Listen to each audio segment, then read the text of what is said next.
सामान्य शेतकऱ्याचा मुलगा सह्याद्रीच्या कड्याकापाऱ्यामध्ये असणाऱ्या एका पिंपळवाडी गावामध्ये आमचा जन्म झाला।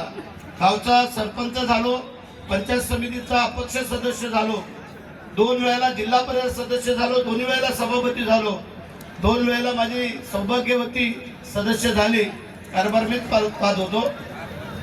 त्यानंतर सलग 4 वेळेला आमदार होण्याचा मान या मला लोकांनी मिळवून दिला। असं काय वेळेला लोकांनी सांगितलं होतं की 3 नंतर चौथ्या वेळेला होत नाही महाडचा आमदार, कारण प्रभाकरमुळे 3 वेळा झाले, नानासाहेब पूर्वे 3 वेळा झाले, पण भरत शेटने रेकॉर्ड तोडला आणि असा उत्तुंग चौकार मारला की तो झेलच त्यांना सापडला नाही। आणि म्हणून म्हणजे आज मी नामदार आहे। मी नेहमी लोकांना सांगत आलेलो आहे, माणूस किती मोठा झाला तरी त्यांनी जमिनीवर चालायचं असतं। जो हवेत चालायला गेला तो पडला समजायचा। आम्ही सांगितलं, आम्ही आमदार असो, नामदार असो, मंत्री असो किंवा संत्री असो, परंतु आपण जमिनीवरनं चालायचं आणि सामान्य माणसाला डोळ्यासमोर ठेवायचं आहे। आम्हाला शेठ बोलतात, त्याचा कडा हातात आहे म्हणून कोणी देव जाऊ नका, म्हणजे मनाचा दिलदारपणा लागतो। काय सांगितलंय, घर मोठं असण्यापेक्षा माणसाचं मन मोठं असावं लागतं। त्याचं घर मोठं आहे आणि मन खोटं आहे त्याला काय अर्थ नाही आहे। तुम्ही श्रीमंताच्या घरी गेला तर गाडी, घोडा, बंगला, बेडरूम, किचन, बाथरूम सगळं दाखवत बसतात आणि निघायच्या टायमाला बोलतो, अरे थांबा चहा ठेवायची राहिली। मला अर्धा तास तुझं घर दाखवतो, बाजूला दिसतो नाही, मी घर बघतो इथे। तुम्ही गरीबाच्या घरी जा, आपली माय माऊली लगेच बसायला देणार, तांब्याभर पाणी देणार, चहा ठेवणार।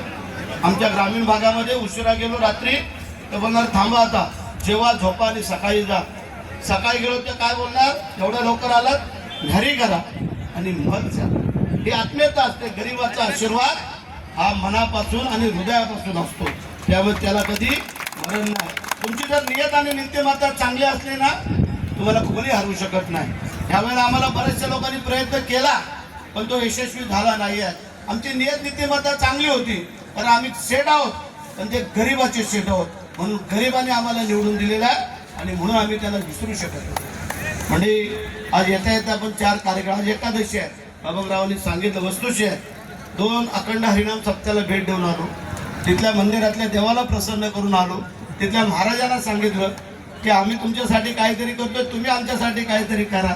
जो काही खोळंब आहे त्याचा कोडं सोडून टाका। ज्या महाराष्ट्रातल्या आणि रायगड जिल्ह्यातल्या जनतेतल्या मनामध्ये जो काही संभ्रम आहे तो दूर करून टाका, असं सांगून आलेलं आहे। म्हणजे आपण काम करणार। म्हणजे एकच किस्सा सांगतो आणि संपवतो। म्हणजे माणसाचा दिलदारपणा असावा, तुम्हाला कल्पना असणं गरजेचं आहे। आजकालच्या जमान्यामध्ये ग्रामपंचायतीचा सदस्य कोण सोडत नाही, त्याच्यावरनं भानगडी होतात, नाही दिलं तर दुसऱ्या पक्षात। म्हणजे या तुमच्या आत्ताच्या आमदारांनी नामदारांनी या महाराष्ट्रामध्ये इतिहास रचला। महाराष्ट्राचं देऊ केलेलं मंत्रीपद, ज्या वेळेला आमचे मुख्यमंत्री थोडे अडचणीत दिसत आहेत त्यावेळेला आम्ही सांगितलं, साहेब तुम्ही अडचणीत असाल तर मी मंत्रिपदासाठी थांबतो। कोणी थांबू शकत नव्हतं, त्यावेळेला थांबलो, पण आता पुन्हा एकदा मला पहिला नंबर भरत शेठचा मंत्रिपदामध्ये आणि ते मंत्रिपद मला मिळालेलं आहे। त्याचा उपयोग आता मी सांगितलं की माझ्याकडे 3 खाते आहेत, रोजगार हमी योजना आहे, खारल्यांचा आहे, फलोत्पादनाचा आहे। आम्ही तोच प्रयत्न चालू आहे माझा। जे आपल्या खाऱ्या जे काय फुटून जे काय आपल्या अनेक एकर शेती जे काय खराब होते, तर आपल्याला 5 जिल्ह्याला जे खातं आहे हे खारल्यांचं खातं 5 जिल्ह्याला आहे आणि बाकी माझं खातं आहे जे काय रोजगाराचं पूर्ण महाराष्ट्राला आहे, फलोत्पादन महाराष्ट्राला आहे। जेवढा पहिला उपयोग माझ्या रायगड जिल्ह्यासाठी करता येईल तेवढा माझा प्रयत्न राहणार आहे। आणि मी ते ठरवलेलं आहे की माझ्या जे काय प्रायव्हेट ह्या तुमच्या खाऱ्या त्यांनाही काय प्राधान्य देता येईल त्याचाही आमचा प्रयत्न आहे। कारण हजारो एकर शेती आपली ही फुकट होत चाललेली आहे। त्याचा बंदोबस्त ही खारपुटी आहे ते काय मॅंग्रोव्ह ते आमच्या शेती खराब झालेल्या आहेत, लगेच त्याच्या फॉरेस्ट टपकतात, जशी यांची जमीन का काय। आणि म्हणून जो चांगला प्रयत्न माझ्या या समुद्र किनाऱ्याच्या खाड्यापट्ट्याच्या लोकांसाठी करता येईल तो निश्चित करू।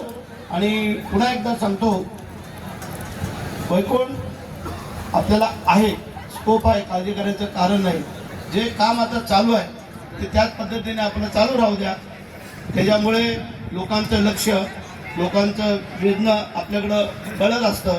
म्हणून तुम्हाला मग सांगितलं की कबड्डीचा खेळ हा शक्तीचा आणि युक्तीचा आहे. तुमच्याकडे ताकदच असून त्याची चालणार नाही, थोडी युक्ती पण लागते. कारण शिवाजी महाराजांनी युक्तीवरती स्वराज्याची स्थापना केली. आता शिवाजी महाराजांकडे मावळे किती होते? मुठभर तर मावळे होते. लाखो सैनिक होतं मुस्लिम समाजाचं, पाहिलं तर आपण मंडळींनी. परंतु मुठभर मावळे होते, पण ते जीवाला जीव देणारे होते. लक्षात ठेवा की ज्या वेळेला छत्रपतींना राज्याभिषेक सोहळा झाला त्यावेळेला प्रत्येक पायरी घरी राजे चढत होते, त्यावेळेला प्रत्येक मावळ्याची आठवण झाली. पहिल्या पायरीवरती पाय टाकताच आठवण झाली ती तानाजी मालुसरेंची. दुसऱ्या पायरीवर पाय टाकताना आठवण झाली बाजीप्रभू देशपांडेंची. तिसऱ्या पायरीवर आठवण झाली मुरारबाजींची. चौथ्या पायरीवरती आठवण झाली जीवा महाल्याची. आणि पाचव्या पायरीवर पाय टाकताना आठवण झाली शिवा काशींची. हे जर नसते तर हा राजे छत्रपती झाले नसते. म्हणून एकच सांगतो, ज्ञानेश्वर माऊली नंतर जिवंत समाधी घेणं नाही आहे, तुकाराम महाराजानंतर वैकुंठ गमन नाही आहे, आणि शिवाजी महाराजानंतर छत्रपती होणं नाही आहे. जय हिंद, जय महाराष्ट्र, वंदे मातरम.